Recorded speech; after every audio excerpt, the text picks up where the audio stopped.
Olá pessoal, em um mercado de capitais saudável, cada investidor importa e proteger os minoritários é garantir que todas as vozes sejam ouvidas e respeitadas. Para quem não me conhece, sou Luiz Guilherme Dias, CEO da SAB Inteligência em Ações da Bolsa e conselheiro da Bradim.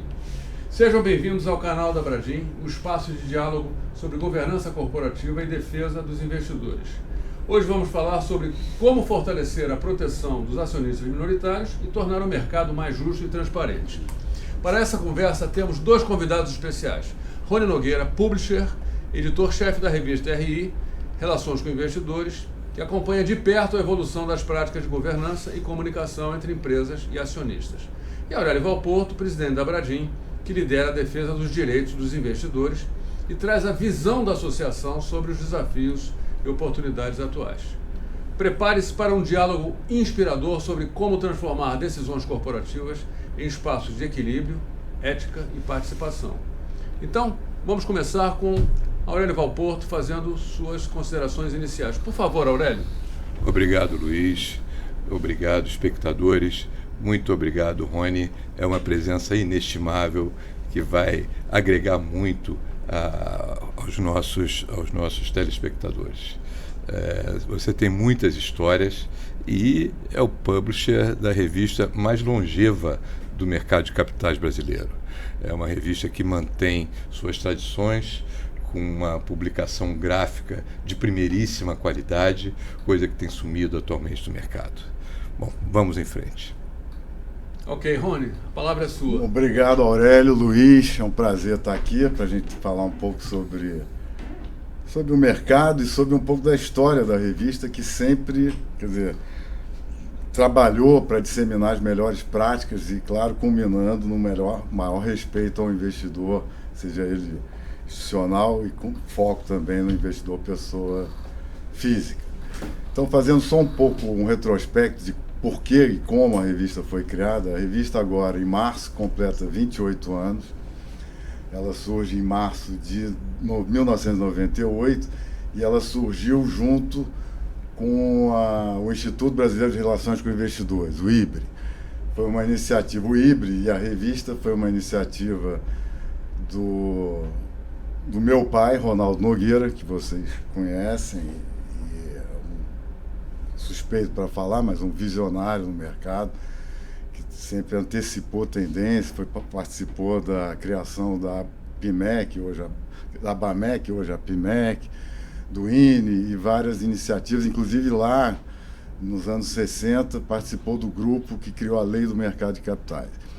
Então, essa trajetória dele, que se mistura com a minha, e aí em 98 criamos a IMF Editora, em 86, com o objetivo de disseminar informações sobre as companhias abertas, sobre as instituições do mercado, através de anuários, o IMF, que deu o nome à editora, Instituições do Mercado Financeiro, e depois o IMF Companhias Abertas, que era um diretório que incluía balanços e informações sobre todas as empresas abertas, com o objetivo exatamente de dar transparência aos balanços e ao perfil dessas empresas junto ao público investidor. Paralelo ao IMF, nós lançamos o Brasil Company Handbook, que naquela altura o mercado ainda não estava aberto para o investidor estrangeiro, mas através do anexo 5 começava a abrir esse processo para o investidor estrangeiro entrar no Brasil, e isso foi um processo de abrir as informações das empresas listadas. Então, dito isso, a revista nasce em 98, junto com o IBRE, com o objetivo de disseminar as melhores práticas de relações com investidores. Naquela altura, o mercado, pela lei, a CVM já existia uma lei, pela lei, as empresas listadas eram obrigadas a ter um profissional que na altura chamava diretor de relações com o mercado, que o diretor financeiro acumulava esse cargo, era um cargo meio proforme. Na prática, não existia ainda uma cultura do que era isso no Brasil. Então, a revista nasce assim. Em 95, 3 anos antes da revista e do IBRE serem lançados, nós promovemos um seminário chamado Primeiro Seminário Internacional de Relações com Investidores, já usando essa nomenclatura, e trouxemos a partir do contato com o presidente do NIRI, que é o National Investor Relations Institute, que deu origem ao IBRE, um grupo, não só o presidente, mas de RIs, de empresas que pudessem trazer essa experiência nos mercados americanos, de como isso se fazia lá. Quer dizer, o mercado em 98 já estava aberto para investidores estrangeiros, já tinham sido feitos IPOs no início dos anos 90, Aracruz e outros, só que internamente isso não era feito na prática da forma como existia essa exigência do investidor estrangeiro de como esse fluxo de informação deveria se dar. Então a revista surge em março de 98 para criar essa cultura. Eu me lembro que a edição número 1 a gente trazia como matéria de capa qual é a prática do bom disclosure. Na palavra disclosure, pouca gente, inclusive, sabia o que era. E disclosure é exatamente transparência, né, nesse processo. Então, eu acho que, sem querer me alongar mais, mas só para dizer mostrar que, quer dizer, a revista surge com esse objetivo de trazer, de disseminar o que era feito lá e de transformar isso como um objetivo de trabalho para a formação do profissional de RI até então. Depois, o profissional que chamava Relações com o Mercado muda de nome, passa a ser profissional de RI, quer dizer, depois que a revista surge, a gente acaba interferindo também nesse processo de dar um nome ao profissional. Bom, eu me lembro também de dentro desse legado, desses 28 anos de trabalho da RI, eu me lembro também que foi publicado um livro, né, um manual, não é? Eu não me lembro agora o nome do autor.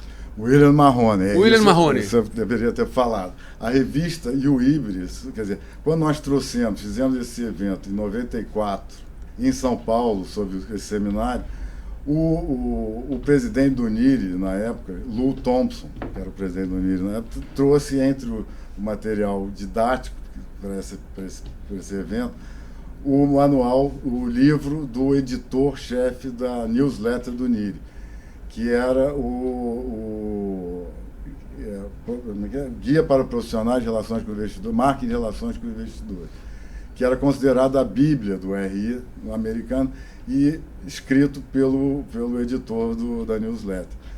Nós tivemos acesso a isso, entramos em contato com o Mahoney, que era o autor, ele nos repassou a editora e nós traduzimos e lançamos esse livro no Brasil. E, a partir daí, o livro é lançado, inclusive, no dia do lançamento do IBRE, em junho de 97.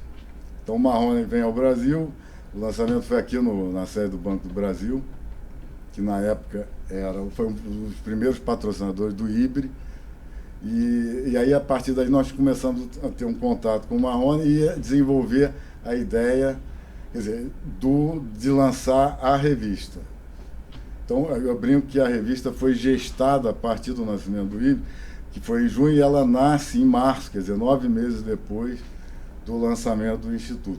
E a revista é completamente independente do Instituto, apesar de ter o mesmo objetivo, como eu falei, de disseminar as melhores práticas. E o Mahoney foi o editor internacional da RI durante muitos anos, nos primeiros 10 anos da revista.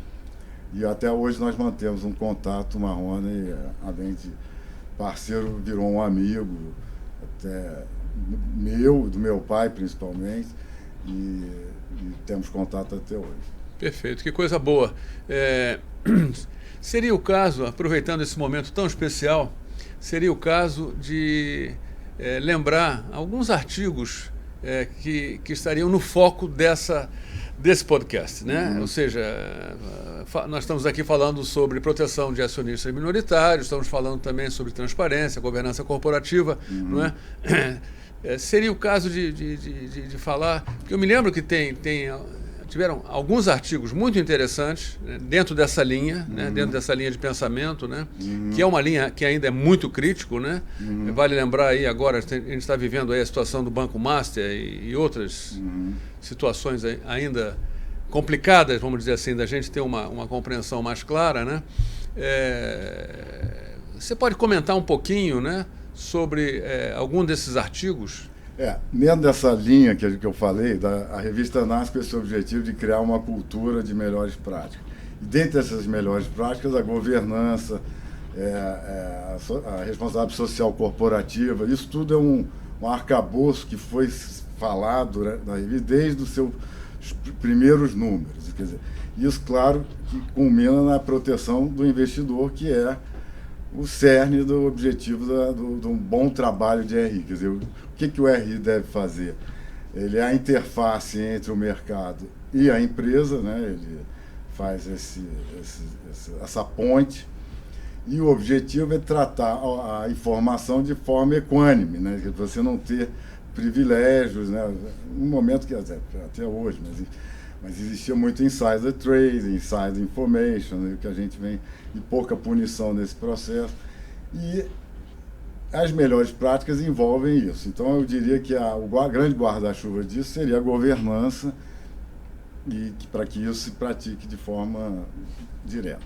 Nesse processo que nós temos o órgão regulador, que é a CVM, que tem como os objetivos não só a regulação, mas a fiscalização, a educação e a promoção do mercado e criar o respeito ao investidor, principalmente ao minoritário, né? Em geral, ao mercado em geral. Então, você me perguntou, agora me veio assim uma matéria que chamou muita atenção, se não me engano, em 2014, quando houve o caso Oi, quando a CVM o colegiado votou a favor de um processo de reestruturação que foi muito questionado e até denunciado, foi matéria de capa da revista, num artigo assinado pela AMEC, né, Associação dos Investidores, que sim. Ela, quer dizer, a AMEC tem um lado mais institucional, sim, e a Bradinho um lado mais pessoa física.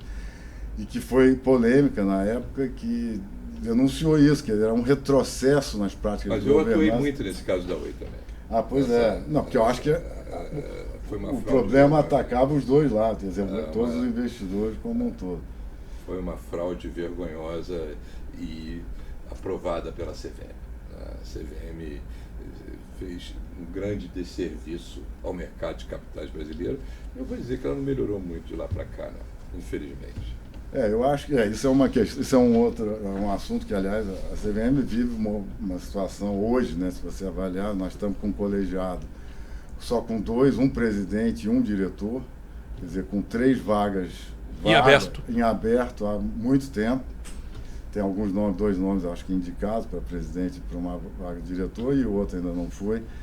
E ela não tem funding, né? Isso eu me lembro, eu tive, quer dizer, a revista, nesse processo todo, nós temos um conselho editorial que eu muito me orgulho, formado por diversos, mas eu tenho hoje 2 presidentes da CVM, dois craques, o Roberto Teixeira da Costa, que foi o primeiro e o fundador da CVM, o Tomás Tosta, e também o Cantidiano, que foi presidente da CVM, infelizmente já nos deixou, mas ele ficou na CVM 2 anos, depois não tinha mais condição, viu? Porque a falta de funding, né, de orçamento, para ter uma estrutura né, organizada para votar, é um número enorme de processos para o mercado. Então, quer dizer, a CVM fica sempre... Mas eu acho, existe o problema de funding, o orçamento é pequeno da CVM, ela tem um quadro exíguo em relação à demanda do mercado de capitais, mas eu acho que o principal problema hoje é a indicação política da diretoria. Muitas vezes a gente vê o quadro técnico fazendo um bom trabalho e esse trabalho sendo invertido pelos diretores politicamente indicados. Eu concordo. Bem colocado. Eu concordo. Bem colocado, porque consta que dos recursos que a CVM arrecada, né, por multas e sanções e punições, né, apenas 27%, em números redondos, é que ficam no caixa da CVM. O resto vai para o Tesouro. Exato. Pois é, isso que eu ia dizer. Essa é uma reivindicação do Cantidiano lá atrás. Quer dizer, quantos presidentes já passaram e não é questão de governo, né? Porque cada governo muda ideologicamente e continua o mesmo esvaziamento. Quer dizer, a área técnica a gente tem que até que valorizar, porque eles fazem um trabalho excepcional com pouco recurso, com pouca gente, um mercado do tamanho que tem. Mas, sem dúvida, eu acho que, inclusive, eu acho que até estava lendo um artigo do Roberto e de outros, porque a questão de uma representação da área técnica, ou até de um perfil mais diversificado, se a gente olhar, só tem advogados. Eu acho que advogados, xerife, tudo bem, tem que ter o direito societário ali sendo representado. Mas tem que ter outros participantes do mercado, tem que ter economia, tem que ter contador. Isso é uma crítica que a gente faz. Porque uma autarquia tem que ter essa pluralidade, essa diversidade. Deveria ter. Deveria ter. Muitas vezes eles não têm, eu vou dizer, na maioria das vezes, eles não têm a visão sobre a importância do mercado de capitais como o mais eficaz fomentador da atividade econômica. Exato, e tendo a CVM como o órgão central para regular e organizar isso. Uhum. Não há uma valorização de governos, não é? Eu não estou falando de A e B, não. Né? Não é desse governo. Não, é de todos, vários, né? Mas nós estamos falando aqui sobre a destinação dos recursos arrecadados pela CVM para a União, né? Para o chefe, porque a CVM é uma autarquia da União. É a viúva, né? A famosa viúva. Mas o que nós vemos também é, muitas vezes, os minoritários são fraudados, aqueles que cometeram esse ilícito acabam pagando multas à CVM e nenhum centavo dessas multas se reverte em favor daqueles que foram fraudados. Isso é uma coisa que tem que mudar. A percepção de que o minoritário é constantemente fraudado no Brasil é um dos principais motivos do mercado de capitais brasileiro não estar cumprindo a sua função econômica, que é a de ser o mais eficiente mercado de capital, fomentador da economia. E, com isso, o mercado de crédito acaba hipertrofiado em relação ao mercado de capitais. É um mercado de crédito que custa muito mais caro para fomentar, para financiar a atividade econômica. Perfeito. Mas acho que você me perguntou sobre matérias, sobre essa questão do minoritário estar prejudicado, e o mercado como um todo, né? Porque quando existe uma situação dessa, o mercado inteiro paga a conta e leva o prejuízo. Sim. Aproveitando que o Aurélio está aqui, nós tivemos, além do caso Oi e outros tantos, mas agora com o Aurélio aqui presente, eu me lembrei 2 artigos que ele escreveu em nome da Abradim, de 2 casos emblemáticos, um da Embraer e o outro da Vibra. E eu acho que, se você quiser falar um pouco, seria interessante, mas se não está na revista, leiam, busquem, que tem todas as informações lá, porque são casos que merecem ter atenção. São lamentáveis e inacreditáveis. Um, porque teve a participação da própria União, né? Porque o caso da Embraer precisaria do aval da União para ir em frente, a União deu o aval. E era uma fraude gigantesca contra investidores. Eles estavam descumprindo o tag-along na venda para a Boeing. Não teve precificação, não sabia sequer que ativos estavam sendo transferidos exatamente. Foi lamentável. E o caso da Vibra, conforme o título que eu coloquei, é inacreditável que tenha acontecido. Porque tudo possível de errado aconteceu ali durante anos, sem que ninguém fizesse nada, que acabou no calote Eu acho que são vários inacreditáveis, porque o Master também não perde muito esse elogio, porque já vinha num processo e o mercado todo olhando, não digo com tanto tempo, mas eu acho que pelo menos desde 2024, né, já havia... Sim. Já.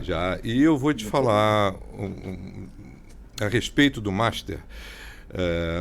A Abradim era constantemente consultada por investidores no início de 2025, final de 2024. Olha, o Master está pagando muito, e aí, eu compro o CDB? Falei, olha, o risco é elevadíssimo, né? Todos os indícios apontam que esse banco vai quebrar, né? Que ali não passa de um esquema Ponzi, que acabou se comprovando. O banco é um gigantesco esquema Ponzi à la Madoff, que aparentemente corrompeu gente de todas as matizes políticas para e possivelmente até no judiciário para se manter, para manter essa pirâmide. E os investidores falavam para mim o seguinte: eu vou colocar então dentro do limite do FGC. Mas eu acho que isso o próprio banco fazia como marketing, né? Você não exatamente. tem risco. Então tem que mudar isso. Excrescência total. Tem que mudar isso.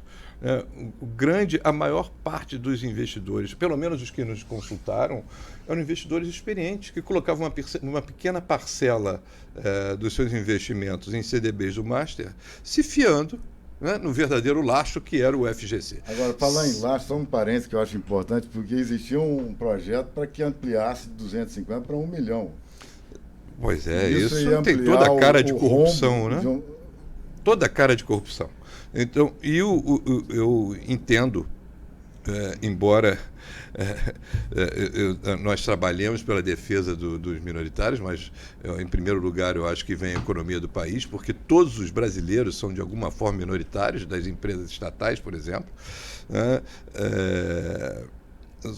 Todos os nacionais do Brasil são minoritários do Brasil S.A. E seria melhor para a economia brasileira, eu vejo nesse momento, que esse ressarcimento pelo FGC não fosse integral.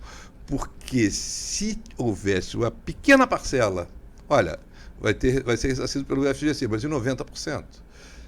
A grande maioria desses financiadores da pirâmide não teria comprado CDBs do FGC. Você diz o investidor? O investidor que estava comprando. A maior parte eram investidores qualificados, investidores experientes, que sabiam do risco que estavam correndo, mas se fiavam no FGC. Então o FGC. Mas não era um qualificado mais ou menos, porque com o limite de 250 é um pequeno investidor. Né? Você não tem, não estamos falando. Sim. Mas eles colocavam uma pequena parcela dos investimentos ali. Mas é um CPF.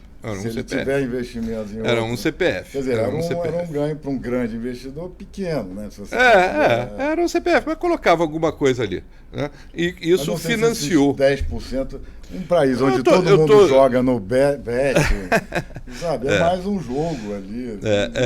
Era isso. Estava colocando o dinheiro do café ali no CDB do Master. Mas isso ajudou a financiar a pirâmide. Se houvesse algum risco dele não receber 100% do FGC, de ressarcimento pelo FGC, a maior parte desses investidores, eu creio, assim, é uma amostragem pessoal minha, pode não ser muito significativa, mas eu creio que a maior parte desses investidores não teriam aportado dinheiro em CDBs do Master. Bom, mas não foi só esse investidor, não, você imaginar os fundos de pensão. Mas aí tem toda a cara de corrupção. Pode até ser que não seja, mas tem cara, tem. Não, você tem cara e focinho de corrupção. Não precisa ver, o Rio Previdência e outros tantos. Sim. Não é só no Rio, é no Brasil inteiro. Sim, Brasil inteiro. A coisa escalou, então, quer dizer, mas nesse caso eu estou entendendo, não é o dinheiro da pessoa. O cara está usando o dinheiro ali dos funcionários públicos aqui do Rio de Janeiro, por exemplo. Você viu o outro tinha malas, um apartamento. O Davis foi preso, né? Não, e esse próprio foi descoberto vários apartamentos alugados com malas abertas. Quer dizer, a festa continua. Né? A festa continua. Bom, deixa eu colocar um pouquinho de pimenta nessa feijoada.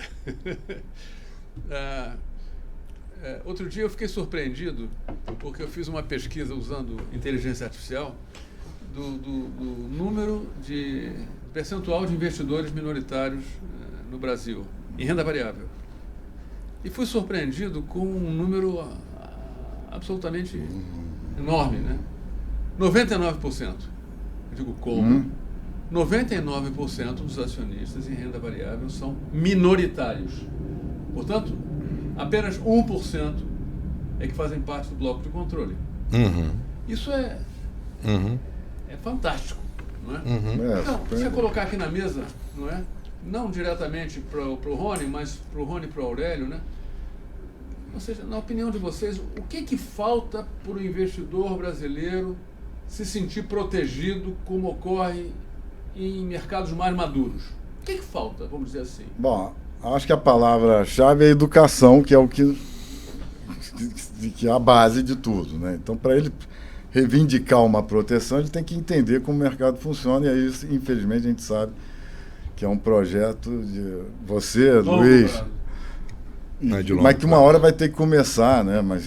Porque fala-se muito, mas não se...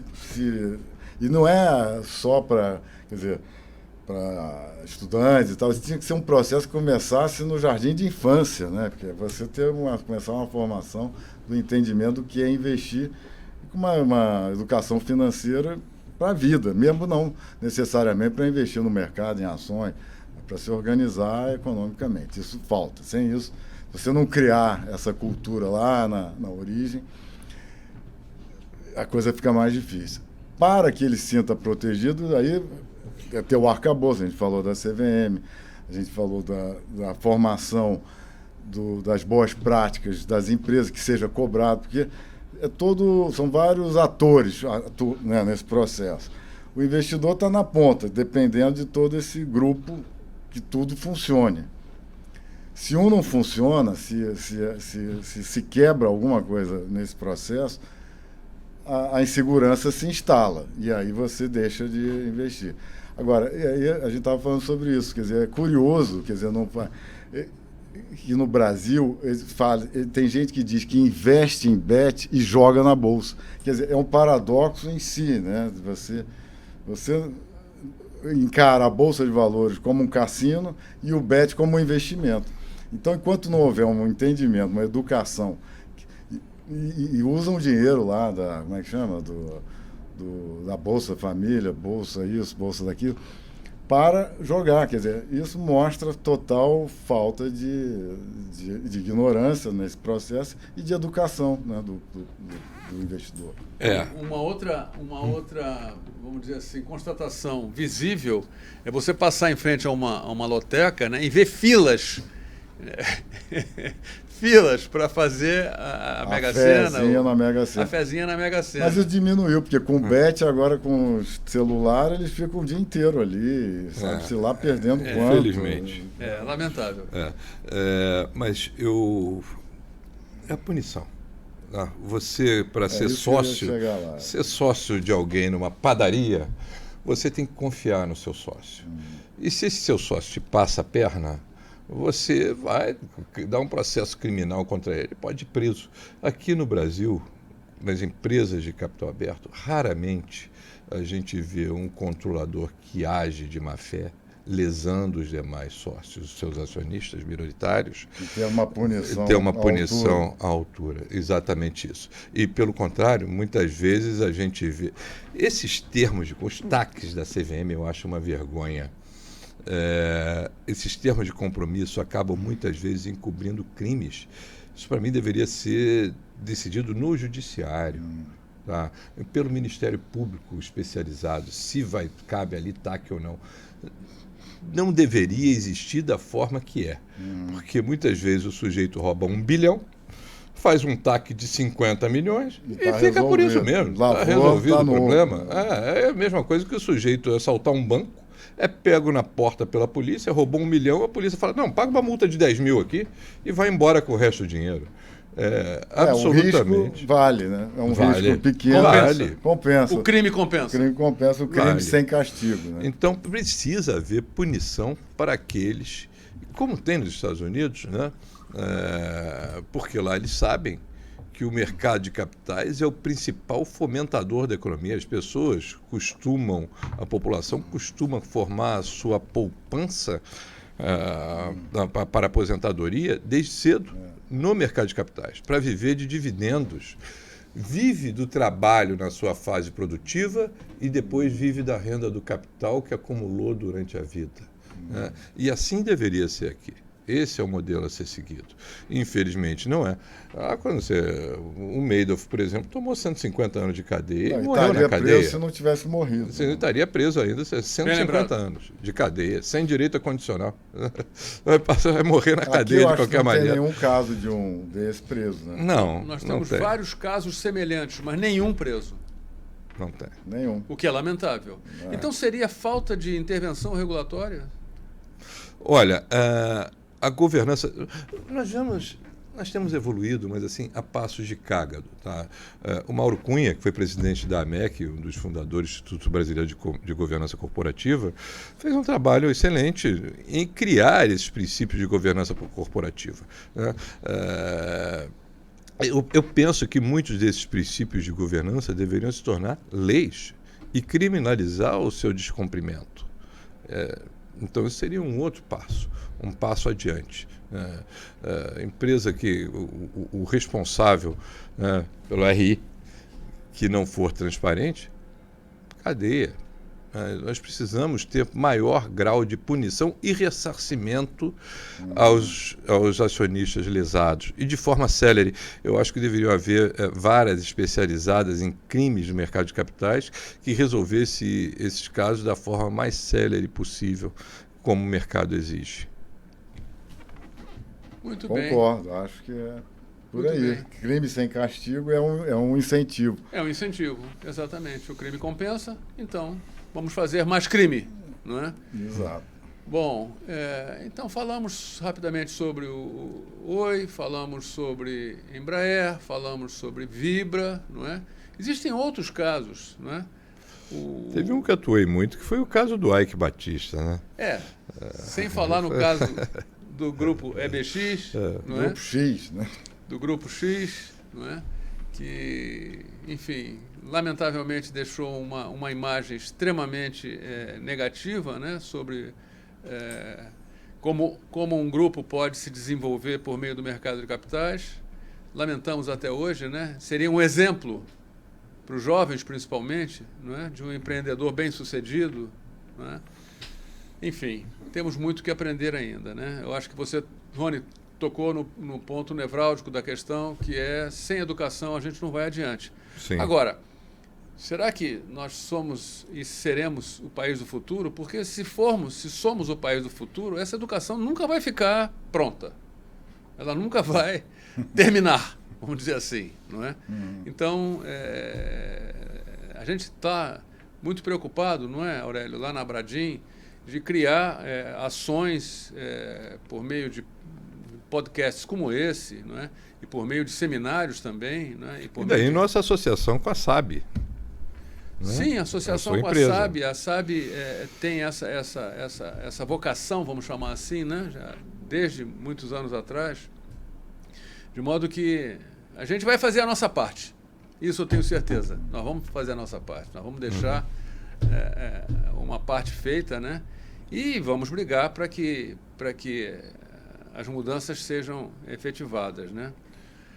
Bom, o que mais a gente poderia falar? Parabenizar o Rony pelo trabalho que ele tem feito com muita perseverança.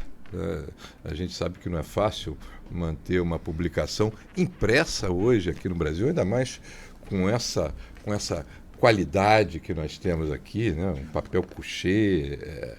A qualidade não está só, evidentemente, no material de impressão, mas principalmente nos colaboradores da revista. O conteúdo dela é absolutamente importante, essencial para essa modificação que é lenta, né? Mas eu tenho a impressão que a gente está naquele ponto ainda paralelo ali à abscissa na evolução do mercado. Vai ter aquele salto quântico ainda na melhoria do mercado de capitais brasileiro, e para isso é necessário que políticas públicas sejam adotadas, que os governantes entendam a importância do mercado de capitais brasileiro e a importância do investidor. O investidor é sagrado. Ele é sagrado para o financiamento e crescimento da economia. No momento em que os governantes tiverem esse entendimento, nós estamos melhorando, né? Antigamente o judiciário enxergava o investidor como um jogador de cassino, né?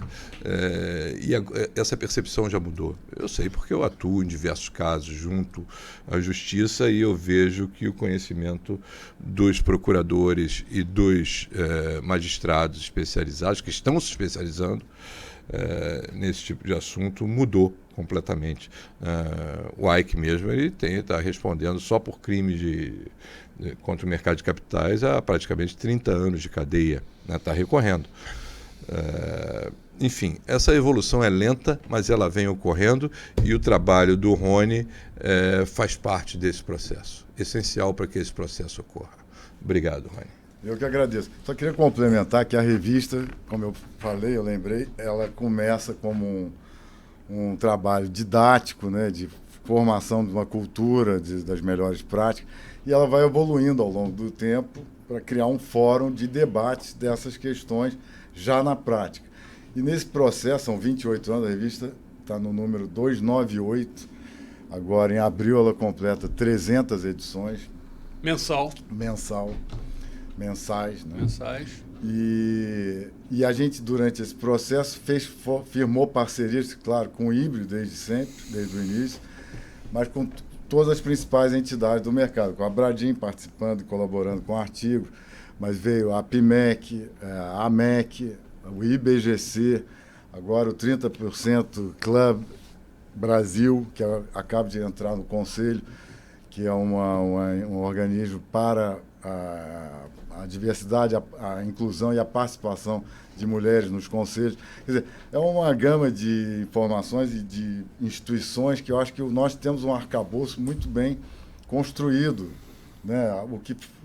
Às vezes, eu me lembro, a Brasca, a gente tinha um embate, lembrou do Mauro, lembro do Plogger, que eram duas figuras fantásticas do mercado, cada um no seu ponto. O Plogger era representante da Brasca, o Mauro na época da AMEC, e tinham visões antagônicas sobre alguns assuntos, mas que são interessantes para criar a formação da opinião e ajustes daqui e dali. Então, a revista, hoje, ela tem esse projeto, quer dizer, esse objetivo de ser um fórum de discussão e manter a disseminação de cultura, mas, objetivamente, criar essas discussões.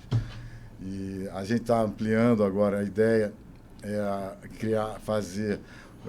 criamos o Fórum RI, Luiz esteve lá, você teve também? Eu tive. Claro. Um evento sensacional. Fizemos um evento com o objetivo de network, mas de criar informação, com 2 painéis discutindo sustentabilidade, discutindo governança, melhores práticas. Com gente da melhor qualidade possível. Bacana, inclusive de conselheiros. E a ideia é ampliar esses eventos, tanto Rio, São Paulo e, eventualmente, outros locais, para trazer a discussão, o fórum da revista, a discussão da revista, para o ao vivo, né? E para criar esses ambientes não só de relacionamento, mas de discussão. Então, para esse ano a gente vai ser um ano complicado, né? Porque a gente estamos já no Carnaval, vamos ter Copa, vamos ter eleição, mas a gente vai procurar brecha nessa agenda para promover esse tipo de encontro. E com essas parcerias todas que eu citei, de entidade. Então, está aí um caminho traçado, não é?